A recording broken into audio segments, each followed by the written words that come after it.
ડીસાની બીજી additional sessions કોર્ટે સગીરાની છેડતી અને સતામણીના ગંભીર કેસમાં સરકારી વકીલ નીલમબેન બ્રહ્મભટ્ટની ધારદાર દલીલોને ગ્રાહ્ય રાખીને આરોપી પ્રતાપભાઈ ઠક્કરને 4 વર્ષની સખત કેદની સજા ફટકારી છે। ડીસામાં અપહરણ, છેડતી અને મહિલાઓ સામેના ગુનાઓ રોકવાના હેતુથી નામદાર કોર્ટે આ દાખલારૂપ ચુકાદો સંભળાવ્યો છે। કેસની વિગતો મુજબ સિંધી કોલોની વિસ્તારમાં રહેતા આરોપી પ્રતાપભાઈ પરસોત્તમભાઈ ઠક્કરે ફરિયાદી સાથે લગ્ન કરવા માટે તેના પરિવાર સાથે અયોગ્ય વાતો કરી હતી। ત્યારબાદ તારીખ 10 ડિસેમ્બર 2021ના રોજ ફરિયાદીના ઘર આગળ ઊભા રહીને તેને જાતિ વિષયક અપમાનજનક ગાળો બોલી હતી તેમજ તેનો જમણો હાથ પકડીને ઇજ્જત લૂંટવાનો પ્રયાસ કર્યો હતો। આટલું જ નહીં, આરોપી અવારનવાર ફોન કરીને ગાળો આપતો હતો અને બદનામ કરવાની ધમકીઓ આપતો હતો।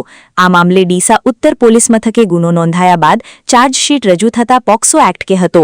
બીજા એડિશનલ સેશન્સ જજ અંદલીપ તિવારીની કોર્ટમાં ચાલેલા આ કેસમાં સરકારી વકીલ નીલમબેન એસ બ્રહ્મભટ્ટની સમાજમાં મજબૂત ઉદાહરણ બેસે અને આવા ગુનાઓ અટકે તે માટે પુરાવાઓ આધારે આરોપીને વધુમાં વધુ સજા થાય તેવી ભારપૂર્વક રજૂઆતો અને ધારદાર દલીલો કરી હતી।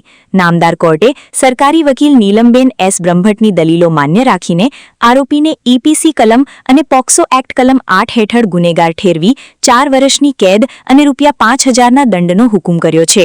મહિલાઓ અને સગીલો પ્રત્યે વધતા જતા ગુનાઓ વચ્ચે કોર્ટનો આ નિર્ણય સમાજમાં કાયદાનો ડર ઊભો કરશે અને ગુનાહિત પ્રવૃત્તિ ધરાવતા તત્વો માટે લાલબત્તી સમાન સાબિત થશે। અતુલ પટેલ સાથે Haresh Thakor, BK news channel, Deesa.